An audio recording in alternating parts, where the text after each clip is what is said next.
प्राचीन ग्रंथों और पुराणों में की गई भविष्यवाणी मजहबियों की अंत की है ये कहानी। झूठी अफवाहें फैलाकर हिंदू मुस्लिम दंगों को दिया जा रहा है बढ़ावा। मक्का मदीना में न शिवलिंग है न महादेव, दुनिया भर के हिंदुओं को भड़काने के लिए यह है एक छलावा। क्या सच में किसी ग्रंथ में इतना सामर्थ्य है कि वह किसी एक समुदाय के अंत के बारे में बता सके?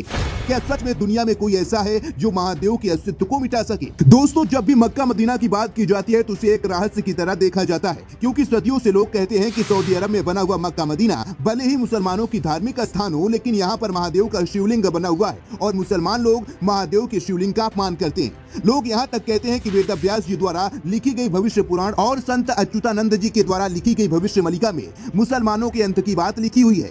लेकिन क्या सच में यह बातें और यह अफवाह झूठी नहीं है? क्योंकि एक तरफ यह कहा जाता है कि जिस समय हमारे हिंदू धर्म के वेद और पुराणों की रचना हुई थी उस समय तक मुस्लिम इस्लाम का कोई अस्तित्व ही नहीं था, तो फिर आखिर कैसे इस्लाम के बारे में कोई ऐसी भविष्यवाणी कर सकता है? वहीं दूसरी तरफ जब संत अच्युतानंद जी ने भविष्यवाणी मलिका की रचना की उस समय तक इस्लाम अपने पैर पसार चुका था, तो क्या उस समय तक किसी को इतना भी नहीं पता था कि इस्लाम के समर्थकों को मुसलमान कहा जाता है? क्योंकि संत अच्युतानंद जी ने मुसलमानों को का कुल बताया और कहा कि यह लोग अपने आप को मुसलमान बुलाएंगे। हालांकि इस बात में कोई दो राय नहीं है कि सऊदी अरब में मौजूद मक्का मदीना में गैर हिंदुओं का प्रवेश निषेध है, क्योंकि हर एक धर्म का अपना एक नजरिया होता है। वही इस्लाम का मानना है कि जितनी भी गैर हिंदू लोग होते हैं वह पूरी तरह से अशुद्ध होते हैं। दूसरी दुनिया में एक इस्लाम धर्म ऐसा है जिसके बारे में लोग अच्छे से नहीं जानते, तो जब आप किसी धर्म के बारे में अच्छे से नहीं जानेंगे तो उस धर्म की उपासना कैसे कर पाएंगे? और तीसरा यह कि मक्का मदीना में प्रवेश के लिए आपको सच्चा मुसलमान होने की कसौटी पर खरा उतरना होता है। आपको गौमांस खाना होता है जो कि हिंदुओं के लिए निषेध है, तो ऐसे में आप किसी भी धर्म स्थल में जबरन प्रवेश नहीं कर सकते,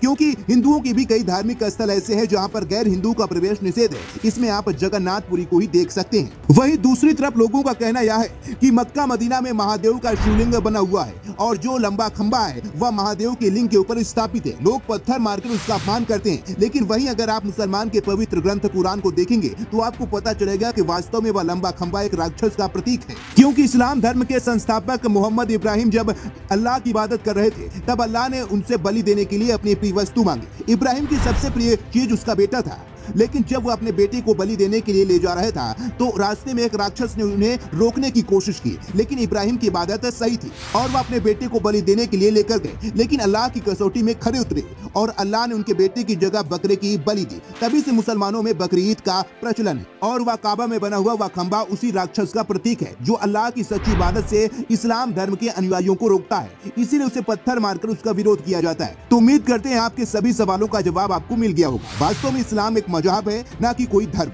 और आप किसी की स्वतंत्रता पर उंगली नहीं उठा सकते। फिर चाहे आप एक हिंदू हो या मुसलमान, सभी को अपने मजहब और अपने धर्म को पूरा सम्मान देने का पूरा अधिकार है। तो आज की वीडियो आपको कैसी लगी हमें कमेंट करके बताइएगा। साथ ही ऐसे ही लेटेस्ट अपडेट्स के लिए हमारे पेज को फॉलो करना बिल्कुल भी मत भूलिएगा।